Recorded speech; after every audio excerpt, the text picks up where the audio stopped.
નવસારી મહાનગરપાલિકા બન્યા બાદ વિકાસના કામોએ વેગ પકડ્યો છે, પરંતુ કોન્ટ્રાક્ટરોની ઢીલી કામગીરીના લીધે નવસારીના કેવલ્યધામથી લઈ છાપરા ચોકડી સુધીના વિસ્તારમાં રહેતા લોકોએ પારાવાર મુશ્કેલીનો સામનો કરવો પડી રહ્યો છે.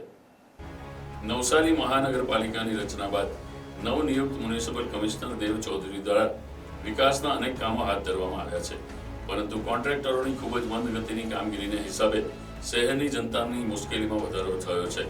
જેમાં છાપરા ચોકડી તરફ જતા કેવલ્યધામથી છાપરા ચોકડી સુધીના વિસ્તારમાં ચાલી રહેલી રસ્તો પહોળો કરવાની કામગીરી દરમિયાન થયેલા ડિમોલિશન દરમિયાન આ સમગ્ર રસ્તો ખોદી કાઢવામાં આવ્યો હતો. છેલ્લા 3 મહિનાથી ચાલી રહેલી આ કામગીરી હજુ સુધી પૂર્ણ થઈ નથી, ત્યારે સમગ્ર રસ્તા ઉપર પડેલા ખાડા અને કમોસમી વરસાદ દરમિયાન તેમાં ભરાયેલા પાણીને લીધે થયેલા કાદવ કિચડથી આ સમગ્ર વિસ્તારના લોકો ત્રાહિમામ પોકારી ગયા છે. ત્યારે ચોમાસાની શરૂઆત પણ થઈ ગઈ છે અને રસ્તો બનાવવાની કામગીરી પણ ચાલી રહી છે. તો ચોમાસામાં બનાવવામાં આવેલા રસ્તા કેટલો સમય ચાલશે અને જો કામગીરી પૂરી થતા પહેલા વરસાદની મોસમ ચાલુ થશે તો રસ્તાની કામગીરી પણ થઈ શકશે નહીં. તો તેવી પરિસ્થિતિમાં આ વિસ્તારમાં રહેતા લોકો અને વાહન ચાલકોને કફોડી સ્થિતિમાં મુકાવવો પડે તેવી સંભાવનાઓ રહેલી છે.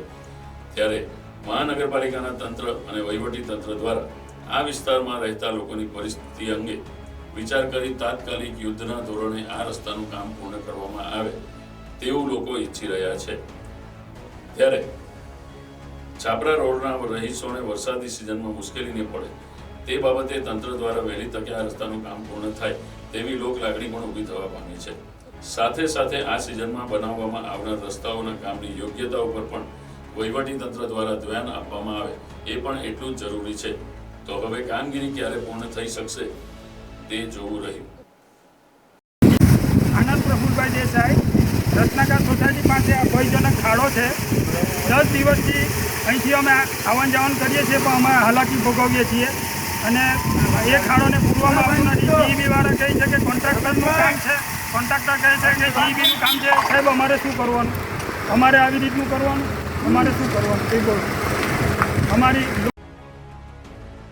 Bureau report, NTC news, Navsari.